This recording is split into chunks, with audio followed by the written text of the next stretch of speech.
손 올리시고 한번 따라할까요? 나를 사랑하십니다. 나는 그 사랑 안에 있습니다. 하나님은 나에게 말씀하실 것입니다.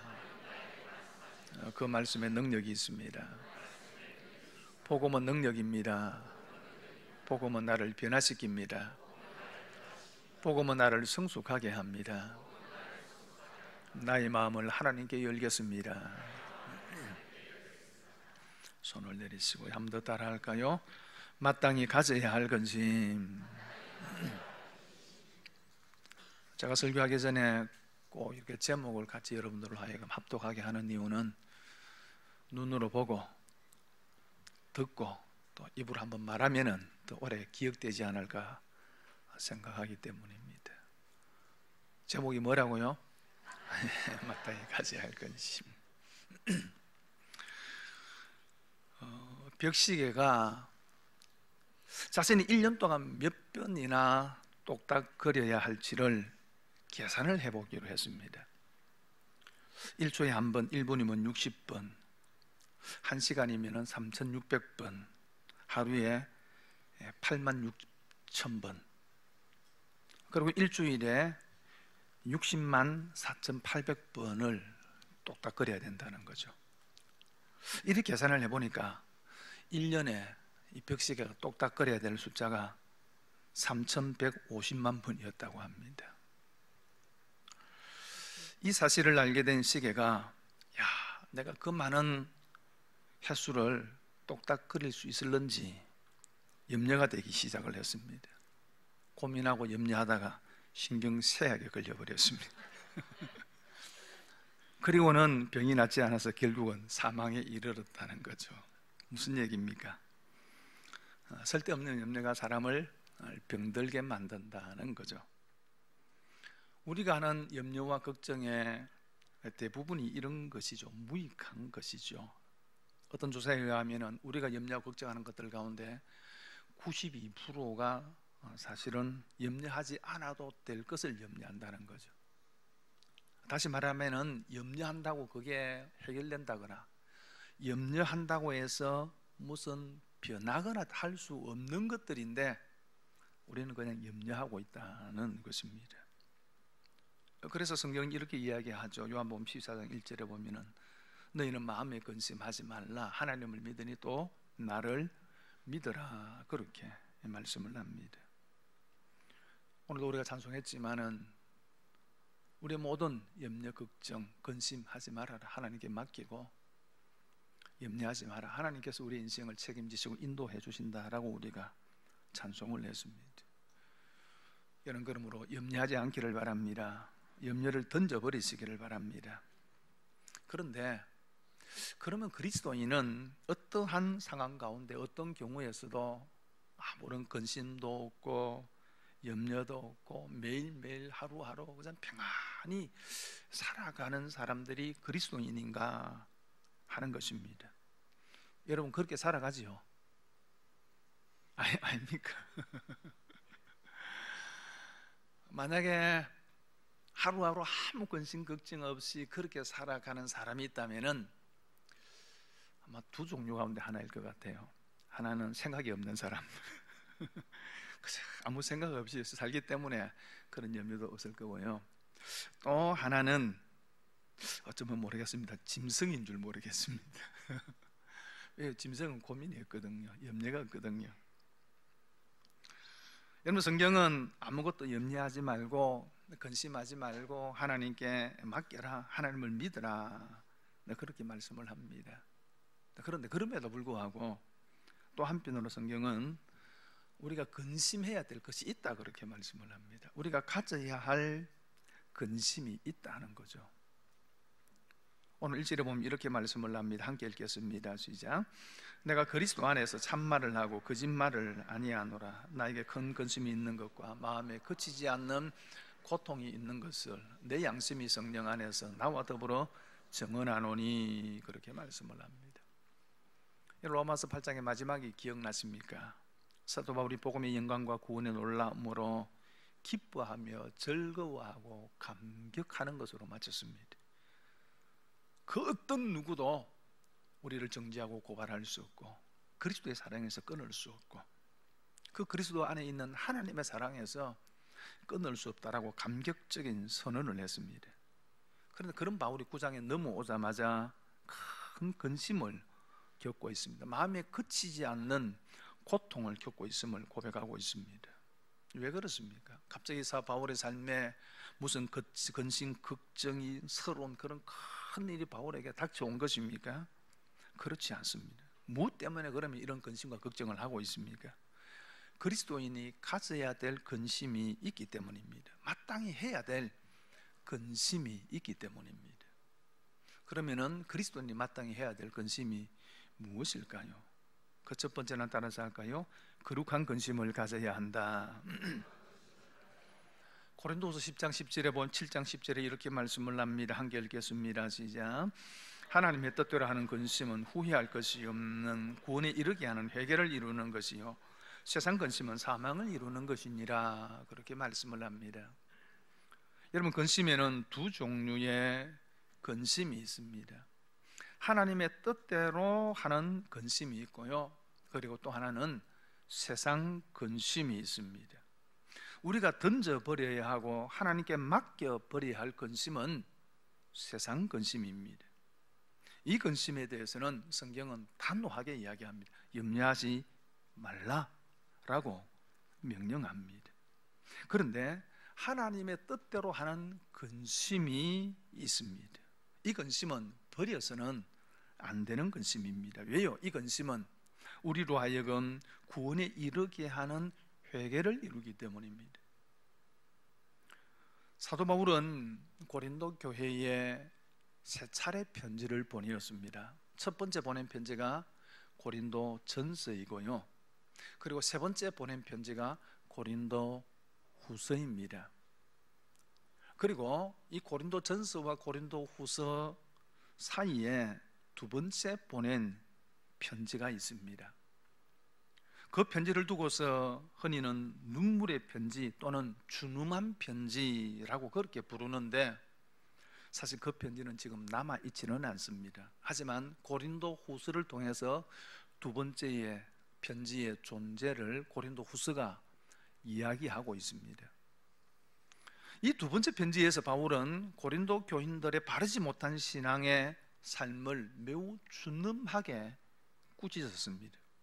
물론 바울이 고린도 교인들을 꾸짖기는 했지만은 그들을 미워서 그런 건 아니지요. 그들을 사랑했기 때문에 그들이 바른 신앙의 삶을 살아가도록 건면하기 위해서 섰는데 그 의투가 아마 매우 강했던 것 같습니다. 그래서 그 편지를 받은 고린도 교인들이 적지 않게 마음의 근심과 고통을 느꼈던 것입니다. 사도 바울은 자신의 편지 때문에 고린도 교회가 근심한다는 소식을 듣고서 이런 마음에 사실 후회가 조금 들었던 것 같습니다. 내가 왜 그런 편지를 썼을까? 혹 이 편지 때문에 성도들이 마음의 상처를 받고 믿음에서 떨어져 나가면 어떨까 하는 마음이 들었던 겁니다. 그런데 곧 이어서 들려오는 소식을 듣고서 마음을 놓았습니다. 그 바울의 편지로 인하여 고린도 교회가 마음의 고통을 느끼고 근심을 했는데, 그런데 그것이 오히려 고린도 교회에 큰 유익을 가져다 주었다라고 하는 소식을 바울이 듣게 되어진 겁니다. 그래서 고린도후서 10장 9절에 이렇게 말합니다. 내가 지금 기뻐하면 너희로 근심하게 한 까닭이 아니요 도리어 너희가 근심함으로 회개함에 이른 까닭이라. 너희가 하나님의 뜻대로 근심하게 된 것은 우리에게서 아무 해도 받지 않게 하려 함이라. 그렇게 말씀을 합니다. 너희가 근심함으로 회개에 이르렀다, 그렇게 말씀을 합니다. 그것은 너희가 하나님의 뜻대로 근심하게 되었기 때문이다 라고 말씀을 합니다. 다시 말하면 바울이 보냈던 그 편지로 인하여서 고린도 교회 교인들의 마음이 근심하고 고통스럽기는 했지만은 그것들을 받아들임으로 말미암아서 오히려 그들의 잘못된 신앙을 회개하고 하나님의 뜻대로 살려는 신앙적 열심으로 바뀌었다는 겁니다.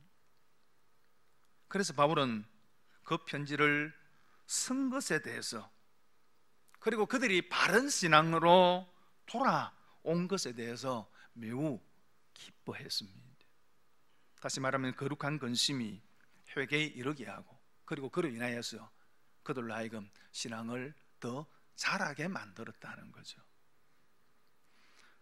그러면은 이런 하나님의 뜻대로 하는 근심, 도대체 그러면 거룩한 근심은 어떤 근심인가라는 거죠.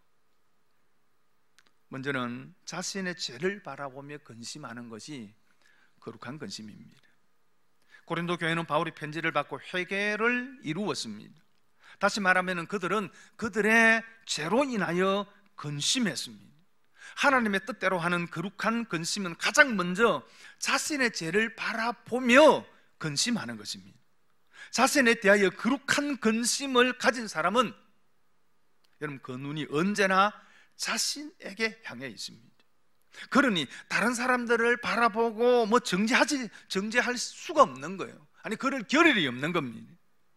그저 자신의 죄를 바라보고 자신이 지은 죄에 대해서 통회하며 눈물을 흘릴 뿐입니다. 여러분 그러니 이런 거룩한 근심이 있어야 된다는 거죠. 그리고 또 하나는 자신의 영적 상태를 바라보며 근심하는 것입니다. 고린도 교회가 바울의 편지를 통해서 강한 책망을 받고 자신의 영적인 상태를 돌아보며 근심했습니다. 만약 그들이 바울의 편지를 받고 거룩한 근심을 갖지 않고 오히려 불쾌하게 생각했다면, 간혹 여러분들도 제가 설교할 때 제 설교에 대해서 또 치나 이런 생각 하시는 분들도 있죠, 그죠? 그죠? 근데 만약에 고린도 교회가 이렇게 받아들이면은 아마 그들은 근심하지 않았을 것입니다. 하지만 그들은 그렇지 않았습니다. 바울의 그 책망에 동의하면서 자신들의 영적인 잘못된 것에 대해서 근심합니다. 여러분, 이런 근심이 우리를 거룩으로 인도한다는 것입니다.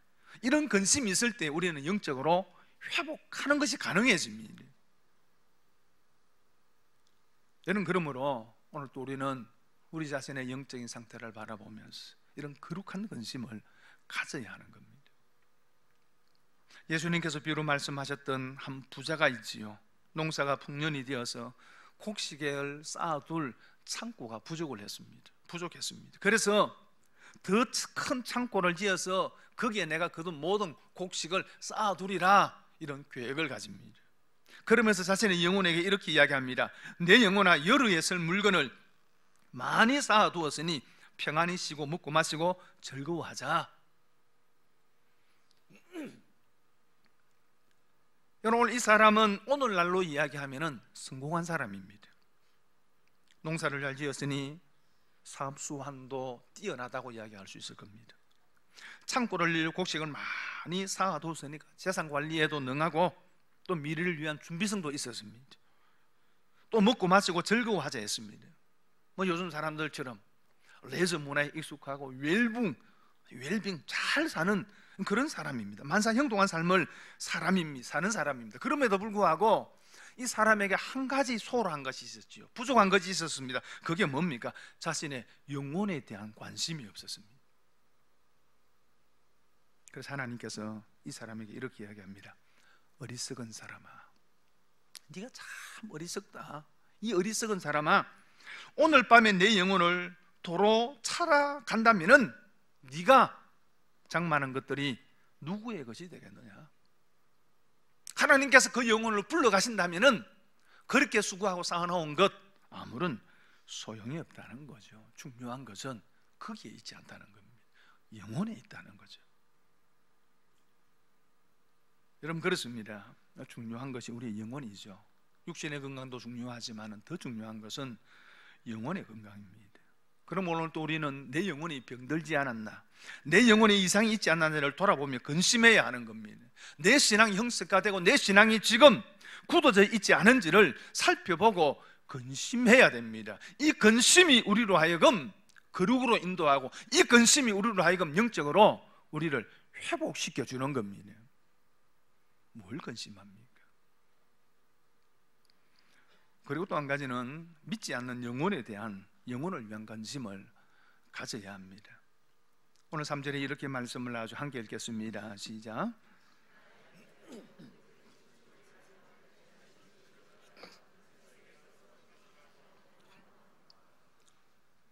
바울이 구원의 기쁨을 노래하고 하나님께 주신 그 구원의 영광을 그렇게 선포했던 그가 왜 그런 근심 가운데 빠졌는지, 그 마음속에 그치지 않은 고통을 겪고 있는지 이유를 이렇게 설명을 합니다. 나의 형제 곧 골육의 친척을 위하여, 그렇게 말씀을 합니다. 자신의 민족인 유대인들 때문이라 그 말입니다. 그 유대인들이 예수님을 믿지 않았죠. 사실 유대인들은 대단한 영적인 특권을 가진 사람들이었습니다. 어느 민족보다도 복음에 가까이 접근해 있었지요.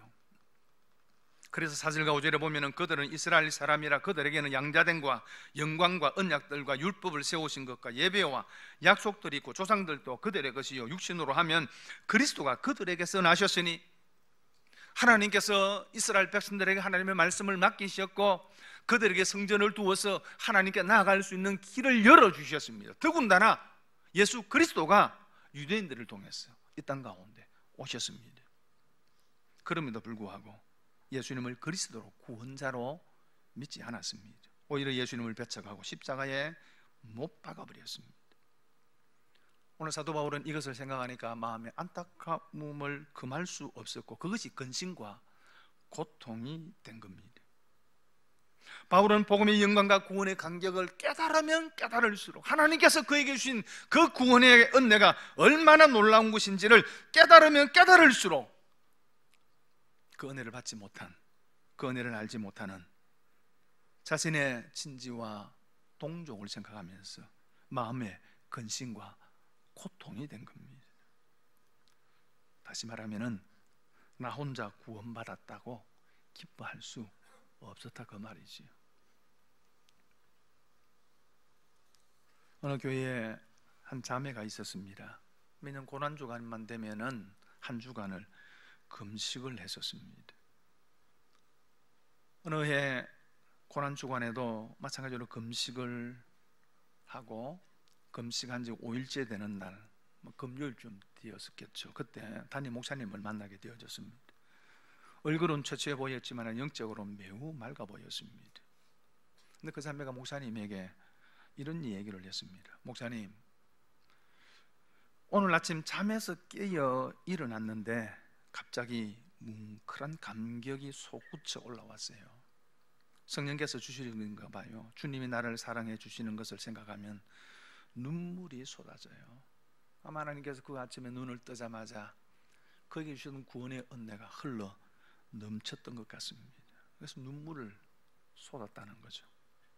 그러면서 또 이렇게 이야기를 합니다. 그런데 목사님, 이렇게 좋은 예수님을 모르고 죽어가는 사람들이 너무 많다고 생각하니 또 눈물이 나와요. 그 자매는 그 이야기를 하면서도 또 울었다는 거죠. 내가 구원받은 것이 너무나 감격스러워 울고, 그리고 아직도 구원받지 못한 사람들을 생각할 때 너무 불쌍해서 울고, 이것이 바울의 심정입니다. 이것이 바울의 고통이죠. 구원받은 사람, 정말로 구원의 감격과 기쁨을 아는 사람은 두 번 웁니다. 내게 주신 은혜 때문에 울고, 아직 그 은혜를 알지 못하는 사람들 때문에 또 우는 겁니다. 여러분, 그런데 바울의 이런 마음의 고통이 될 만큼 사랑했던, 그들의 구원을 생각하며 근심했던 그 사람들이 누구예요? 유대인들이죠. 유대인들은 바울에게 어떤 사람들입니까? 자기 민족이지만은 그 유대인들이 바울에게는 사실 어떤 사람이에요? 바울을 끊임없이 박해했던 사람들입니다. 바울이 예루살렘에 갔을 때에 40여 명의 사람들이 바울을 죽이기 전에는 우리 먹지도 마시지 않겠다라고 결의를 하면서 바울을 죽이려 했습니다. 바울이 가는 곳곳마다 박해와 핍박을 받게 되어지는데 그 핍박의 중심에는 항상 유대인들이 있었습니다. 유대인들이 사람들을 선동을 해서 바울을 박해하고 바울을 내어 쫓아버렸습니다. 어떻게 보면은 민족이지만은 어떻게 보면은 바울에게는 원수들이었습니다. 생각하면은 보고 싶지 않은, 만나고 싶지 않은 그런 사람들이죠. 그런데 어떻게 그들 때문에 이런 마음의 고통을 겪습니까? 여러분, 저와 여러분은 어떻습니까? 이런 사람들 아닙니까? 내가 싫어하는 사람, 미워하는 사람이 좋지 않은 일을 겪으면 어떻습니까? 억수로 거룩한 표정을 짓고 계신데 고소하죠? 안 그렇습니까? 잘됐다. 요즘 바울에게 유대인들은 그런 사람들이에요. 자, 그럼에도 불구하고 바울의 마음이 그렇지 않다는 겁니다. 그 영혼을 생각하면 마음이 아팠고 그것이 병이 될 것 같았어요. 구약에 이와 유사한 경험을 한 사람이 한 사람 있습니다. 예레미야 선지자입니다. 그는 유다의 멸망을 선포했던 선지자이지요. 유다가 바벨론의 공격으로 망할 것인데 그 망한 것을 받아들여라. 하나님께서는 그것을 통해서 너희들을 회복시킬 것이다 라고 하는 메시지였습니다. 하나님의 말씀이었죠. 그런데 왜 예레미야가 이런 메시지를 선포를 하자 엄청난 백성들의 저항을 불러왔습니다. 쉽게 얘기하면 요즘 시대에 이런 거예요. 일본을 받아들여라, 그 얘기예요. 감이 오죠, 그죠? 요즘 시대로 이야기하면 그러니 엄청난 박해가 쏟아진 겁니다. 예레미야 20장 2절에 보면 이에 바소올이 선지자 예레미야를 때리고 여호와의 성전에 있는 베냐민 문 위층에 목을 씌우는 나무 고랑으로 채워 두었더니 거짓 선지자 바수올이 예레미야를 때리고 가두고 목에 고랑을 채우고 가두어 둡니다. 말할 수 없는 시련과 고난이 뒤따라오죠. 그래서 말씀 전하는 것 때문에 이런 박해를 받으니까 자연히 예레미야가 어떤 마음을 갖습니까? 내가 안전하면 되지. 내가 안전하면 되지. 그래서 예레미야 20장 9절에 이렇게 이야기합니다. 내가 다시는 여호와를 선포하지 아니하며 그의 이름으로 말하지 아니하리라 하면 내가 다시는 여호와의 이름으로 선포하지 않겠다. 하나님께서 내가 어떤 말씀을 주신다 하더라도 나는 선하지 않겠다라고 마음에 결심을 합니다. 그런데 그의 마음이 불붙는 것 같아서 답답하고 견딜 수가 없었다는 것입니다. 이 부분에 대해서 표준 세번역에는 이렇게 쉽게 번역을 하고 있습니다. 이제는 주님을 말하지 않겠다, 다시는 주의 이름으로 외치지 않겠다 하고 결심하여 보지만 그때마다 주의 말씀이 나의 심장 속에서 불처럼 타올라 뼛속에까지 타 들어가니 나는 견디지 못해 그만 항복하고 맙니다. 전함은 조롱을 받고 전함은 박해가 있음에도 불구하고 또 전하게 되어지는데 그 이유는 그것이 이스라엘 백성들을 살리는 하나님의 말씀이었기 때문에 더군다나 그 말씀이 그의 심장 가운데서 불타 올랐다는 거죠. 그러니 전함은 저항이 있고 박해가 있는 줄 알면도 불구하고 결국은 그 말씀에 사로잡혀서 또 전하게 되었다는 거죠. 오늘 바울의 심정도 다르지 않습니다. 동족들이 그를 박해하고 죽으려 했습니다. 얼마든지 미워할 수 있고 미워하지 않는다 하더라도 관심을 끊을 수는 있습니다. 그러나 바울은 그럴 수 없었습니다. 그들에게도 복음이 필요했고 그들에게도 구원이 필요했기 때문입니다. 그래서 그 동족들의 구원을 간절히 바라는 마음, 그 소원을 가지게 된 겁니다. 오늘 3절에 보면은 나의 형제 곧 권력의 친척을 위하여 내 자신이 저주를 받아 그리스도에게서 끊어질지라도 원하는 바로라. 바울의 소원이 얼마나 강렬했던지 내 자신이 저주를 받아 그리스도에게서 끊어질지라도 나는 그걸 원한다 라고 그렇게 고백하고 있습니다. 여기 저주를 받는다라고 하는 말은 아나테마라고 하는 말인데 아주 무서운 말입니다. 이스라엘 백성들이 가나안 땅을 점령해 갈 때 하나님께서 여호와를 눈앞에 두 이스라엘 백성들에게 이런 명령을 하십니다. 사람은 다 죽여라. 모든 물건은 불태워라.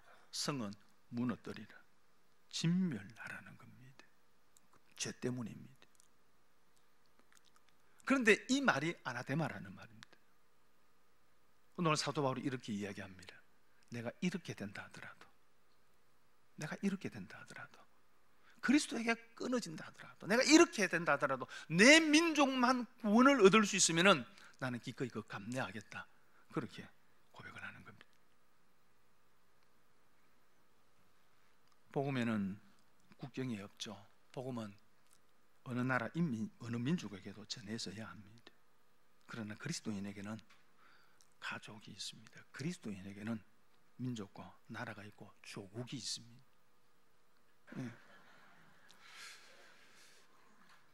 여러분, 그렇습니다. 바울에게도 사랑한 친지와 동족이 있었습니다. 그 동족들이 복음을 받아들이지 않고 구원받지 못하는 것에 대해서, 그래서 결국은 그 지옥의 심판을 면하지 못한다는 것을 생각하면은 그게 그에게는 큰 근심과 고통이 된 것입니다. 근심을 넘어 고통이 되고 간절한 소원이 되었다는 거죠. 우리가 가져야 할 마음도 이 마음입니다. 정말로 우리가 구원받은 사람이라면, 구원의 기쁨과 영광을 아는 사람이라면 이 근심과 고통이 찾아오는 것이 자연스러운 반응입니다. 오늘 저와 여러분에게 이런 근심이 있습니까? 내가 정말로 그 하나님의 복음의 영광을 알면 알수록 우리 안에 이 근심이 생긴다는 거죠. 그러면은 우리가 어떻게 해야 하느냐라는 거죠. 첫째는 사랑해야 됩니다. 데이비드 브레이너드라고 하는 선교사가 있습니다. 18세기에 미국의 인디안들에게 복음을 전했던 사람인데 21살에 회심을 했고요, 25살에 선교사로 소명을 받았고 29살에 꽃다운 나이로 세상을 떠납니다.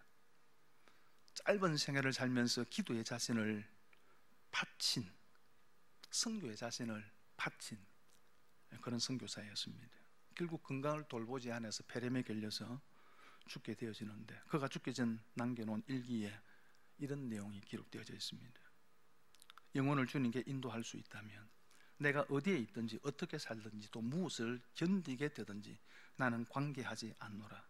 잠을 자면 저들을 꿈꾸고 잠을 깨면 첫째 생각이 잃어버린 영혼들이라. 아무리 박직하고 능란하며 또 심오한 설교와 청중을 감동시키는 웅변이 있을지라도 그것이 결코 인간의 심령에 대한 뜨거운 사랑의 결핍을 대신할 수 없노라. 그 어떤 여러분 선교적인 전략이나 방법보다 중요한 것은 사랑이라는 겁니다. 하나님의 은혜와 놀라운 사랑을 경험할 때 그 잃어버린 영혼에 대한 그 불타는 마음, 사랑의 마음, 그 마음을 갖게 된다는 거죠. 여러분에게 이 사랑의 마음이 있기를 바랍니다. 그리고 또 한 가지는 기도해야 됩니다. 아마 천국에 가면은 저와 여러분들은 깜짝 놀랄 것이 하나 있을 겁니다. 그건 다른 것이 아니고요, 여러분이 생각하지 않았던 얼마나 많은 사람들이 여러분을 위해서 기도하고 울었는지를 알게 될 것입니다. 지금부터 벌써 한 30년 전쯤으로 기억이 되는데, 온누리교 한중교 목사님이 그런 얘기를 한번 하시는 것을 설교를 통해서 들었습니다.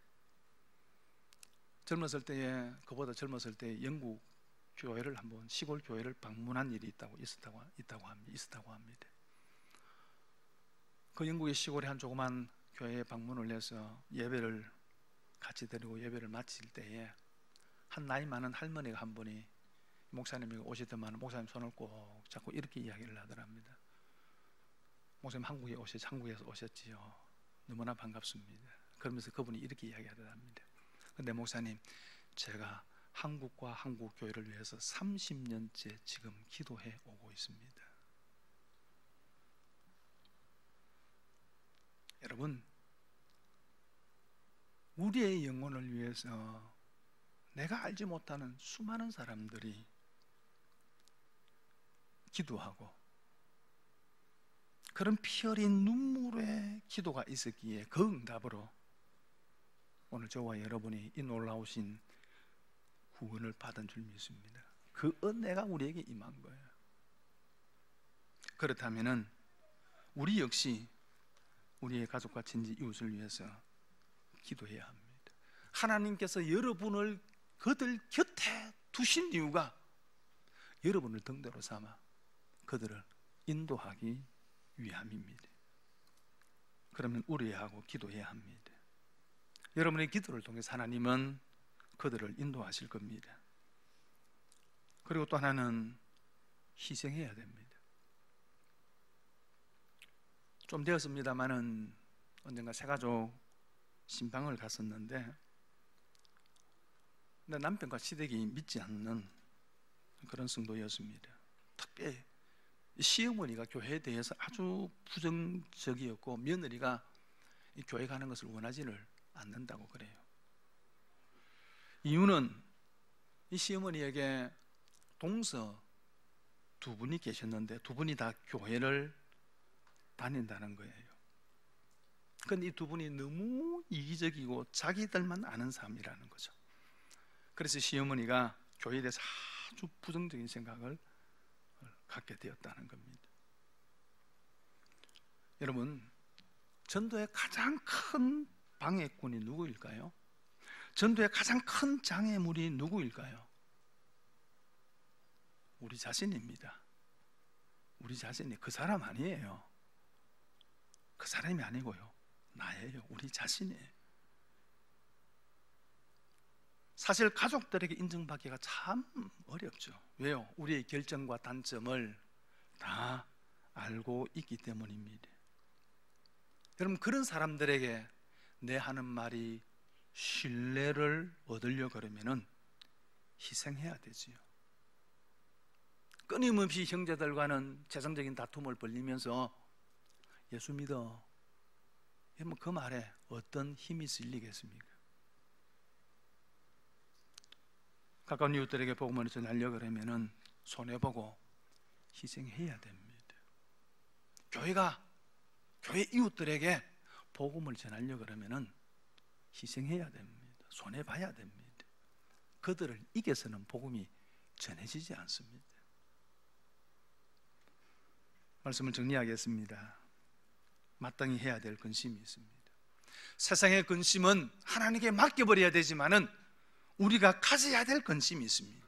우리의 영혼을 위한, 우리의 신앙을 위한 내 영적인 현 상태를 바라보면서 근심해야 됩니다. 내가 이렇게 믿음의 삶을 살아가도 되는 건지, 내가 이런 믿음으로 하나님 앞에 설 수 있을런지 근심해야 됩니다. 그리고 또 하나는 믿지 않는 영혼을 위해서, 이웃들을 위해서 근심해야 됩니다. 이런 거룩한 근심을 가지고 그들을 사랑하고 기도하고 희생해야 됩니다. 그래서 등대가 돼요. 우리를 통해서 그들이 그리스도 앞으로 나올 수 있는 귀한 일들을 오늘 저와 여러분이 감당해야 될 줄 믿습니다. 찬송하겠습니다. 515장